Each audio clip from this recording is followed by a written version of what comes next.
What I want to cover on this video is actual field servicing of a Marshall Excelsior sight glass with a back check in it. And this particular one is a 3-inch flanged. We're going to put a link in this video going straight to the Marshall Excelsior parts catalog for 2020-2021. And you go in there and you can find it, and then if you go down farther in that catalog, you'll actually find the individual replacement part numbers. There is the flapper, which is the soft seat, which is what we're going to be replacing on this one, and then O-rings, compressed fiber gasket, and glasses. Those are the only components I've ever had to replace on these, so you can find all of them in the Marshall catalog. This is my section line, and so last night I depressurized this section. It was just a vapor. This is not a liquid line, it's a vapor line. And I just want to show here, I've got my lockout tag out on this end, and down there on that other 3-inch flange ball valve, I've got that one locked out. So that meets my requirements. I've isolated all the power sources possible to get here. So what we'll do is we'll get down here and get started on this one. I like these Marshalls a lot. They have, in my opinion, 2 drawbacks. One is a massive drawback. This is called a retainer ring, and you can tell I've got a stainless steel cap screw in there, and it's got an Allen socket in it. What comes from the factory from Marshall is this little stainless steel set screw. It's 1/4 is the thread. You take an 1/8 inch Allen wrench, put in there, and you can back it off. When this is installed, you can kind of see there it's recessed in there about 30 seconds, something like that. Well, that's enough to fill that cavity full of dust and debris, and it can become impossible to remove that. Matter of fact, I've junked out either 3 or 4 Marshall valves in the, I think they were all 2-inch. I don't know, there might have been 1 or 2 that were 3-inch. That when it came to have to do repairs, I physically could not get them out. So what I did is I went through my whole property and I pulled every one of them, because you could fill them with anti-seize. I tried all kinds of things to reuse these, and they were useless. Everything I did, the dirt found a way to defeat my best intentions. And that's me taking these things apart about once a year. So what I did, my solution is I went ahead and I put in these longer bolts, and then these they're also 1/4. This is 1/4 by 7/8. You can get 1/4 by 8. 1/4 by 3/4 inch is good for the 2-inch, and it does work for the 3-inch. It's just that you will bottom this head out when you finally do draw it tight. So I just went with an 1/8 inch longer bolt and went that way. And then of course I anti-seize it. You can see that. These were installed last year, so everything's still in pretty good shape, except for where the insects come and fill these holes. Like I said, here's our retainer ring. There's 2 ways to do it. You can either take a couple of punches, put a couple punches in there, and then take a bar, a piece of pipe, or a piece of grip strut and slide it over there, and then you spin this loose. Once you back off this screw, this thing's ready to unthread. I went ahead and made my own tool. I just took a piece of electrical strut bar. This is the 7/8 inch thick one. I put in some grade 8 bolts so that they could, take the abuse of this. And then I get it in. If you can come off to a side, you can see about how deep this thing goes. I did it like that so that this would bottom out. See that? See how long they are? It bottoms out. And then this thing should not be on killer tight. It might be, but Shouldn't be. There we are. Hear that? We build up a little bit of pressure during the night. So what we'll do is we'll just be kind of careful about this and listen to it. And now I'm going to do the same thing on the other side here, because I need to replace the soft seat. It's laying flat right now, but I've noticed over the last month, about once a week, that thing is not laying flat. I don't know yet. I'm wondering if it's just a little bit distorted or if it may actually have a little tear in it. Sometimes they do tear. This is what that soft seat looks like. It's a very robust little flap that Marshall's come up with. This is, I think this one's rated up for like 250 degrees. You can go with a Calres, I think, is the other option that they offer. But you'll see that if you ever go look into the parts catalog there. They offer, it's either one or two other options. Now, where is this one?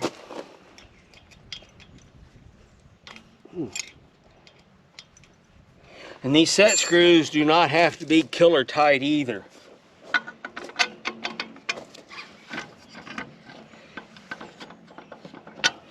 This may seem a little long, but you may run into it to where you will be glad that you have a little bit extra throw. And I have one that's made for 2 inch as well. Simply because every year I take some of these apart. Not always all of them, but some of them. So what we're going to do, now your glass, between this retainer ring and the glass is a compressed fiber gasket. And I carry a bunch of spares. I generally don't replace a lot of these. Generally, I can keep reusing these over and over and over, but I carry them because every once in a while they come apart. And sometimes the glass sticks to the fiber. Other times the glass sticks to the O-ring on the inside. If this glass sticks to the O-ring, or for whatever reason doesn't want to just walk out, that's why I keep painter's tape. I pull the painter's tape, fold it back on itself, make a loop, put the sticky adhesive part on the glass, and usually I can just pull it right out with that. Well, looky there. Glass stayed stuck. Well, now that I've got it apart, I'm also going to clean that glass up on the inside. Now here's my O-ring, and then I just take a little hook, pull that out. This is only a year old, but it has been compressed. Every time I take a glass out, I always put in a new O-ring, because when you tighten the retaining ring to tighten all this up, if this O-ring is too compressed, your glass will touch this rim right here. And we don't want that glass actually coming in physical contact with that, because that's what can cause chipping or cracking. Another thing, while we've got it out, mentioned chipping and cracking, is we just inspect this.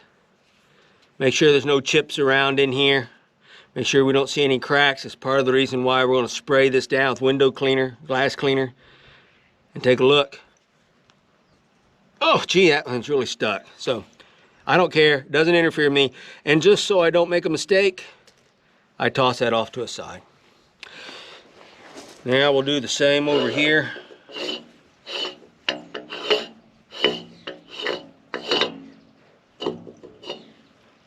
Looky there, same thing. Came right out. Same thing, we'll look around, we're looking for chips, cracks, anything. You can see where that set screw, that's really all it does, is right like that. That's all it is just a final little safety. And when we tighten it, we don't mash this sucker in. Another reason I go with this style of head is because even if the inside were to be rounded out for whatever reason, I could always take a pair of vice grips and clamp on this head and turn it, because if that's fully set, you can see that one full turn backs that thing sufficiently out of the way that I can remove this retaining ring. Now let's pull this one. Same thing, that O-ring's not in bad shape at all.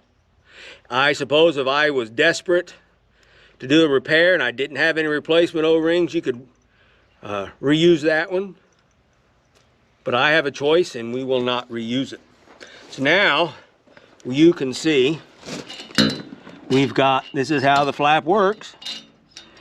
And this thing hasn't been laying flat. A couple times I'd come by and I'd see that it wasn't laying flat. So that's why I got a replacement one of these.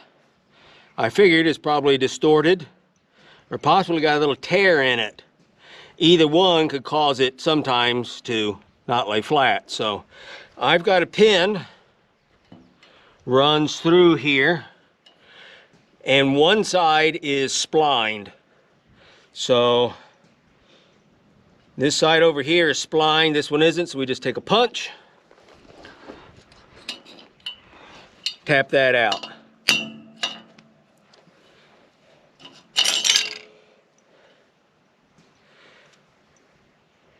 Well, look at that. See that? And you see the wear on that? I don't think that's right. I've not used this. This is a new model and everything.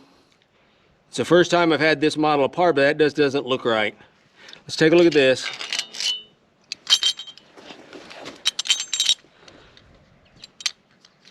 I don't see any splits. It's laying flat against here. As far as I can tell, it's laying flat all the way.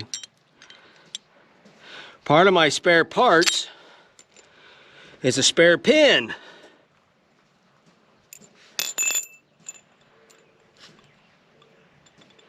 Yeah, there's a brand new pin. It has none of those wear grooves. So I'm saying that what was keeping this thing from always laying flat was the wear on this pin.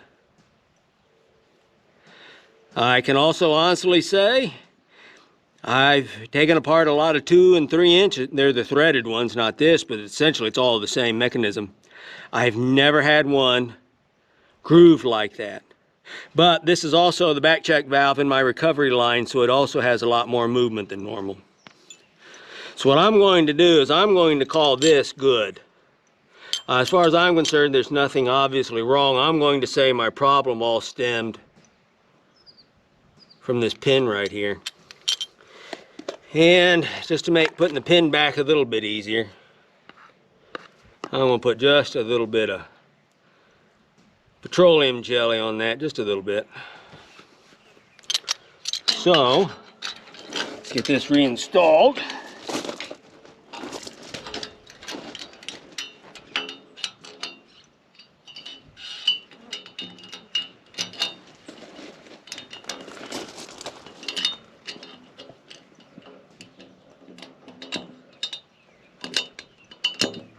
There we are.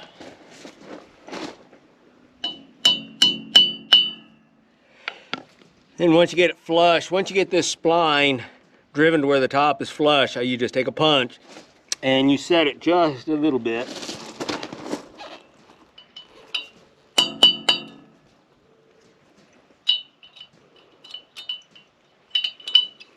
Well, I think I missed it. That's it.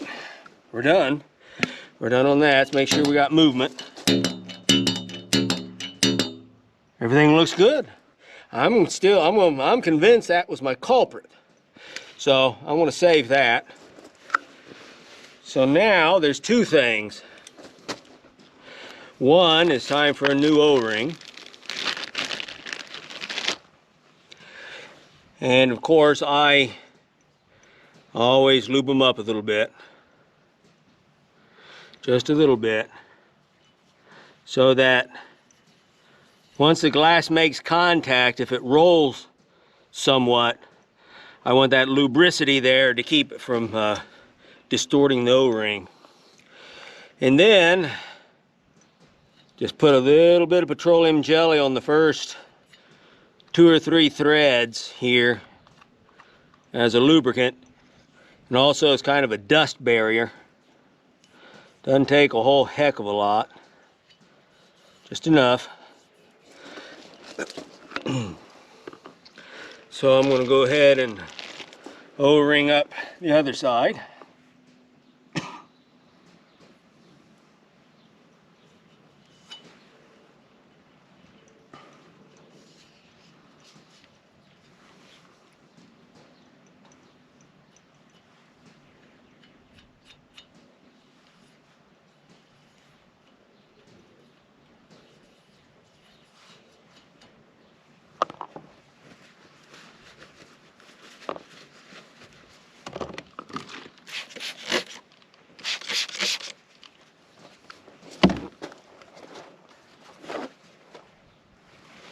Up on my towers and around my pumps, these sight glasses can get so filthy you can barely see through them, depending on how dirty your product is coming out of the rail cars or out of the tanks. So usually once a year I take those apart and clean them. It also gives me another opportunity to come in and inspect everything.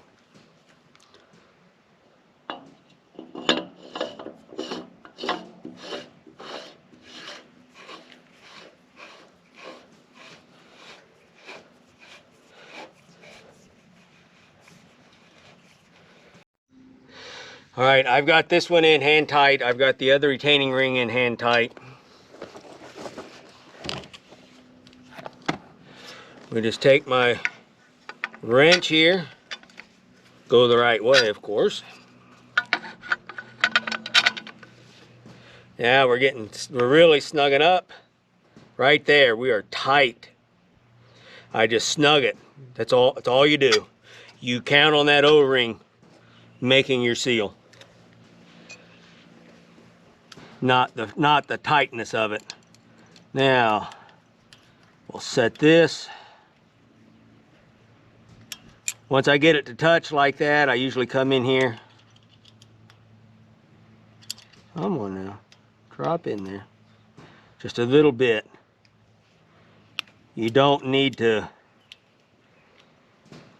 really crank on it. That's it. It's tight enough. Now we'll set this other side.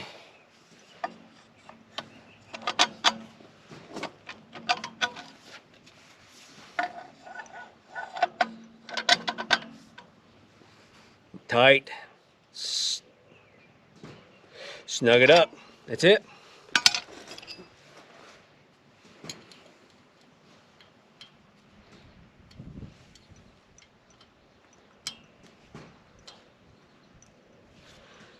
All I have to do now is pressure this up with vapor, check it for leaks, and I'm done. So that is a first.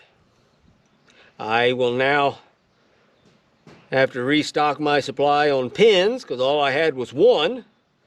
And now that I see that could be a problem, I'll probably get like 6 of them. And then, like I said, I try to keep a minimum of 10 or 12 of these all on hand all the time, and try to keep 5 or 6 of the compressed fiber on hand all the time. And then I have, I think, 6 replacement glass pieces. So that's it. Thank you.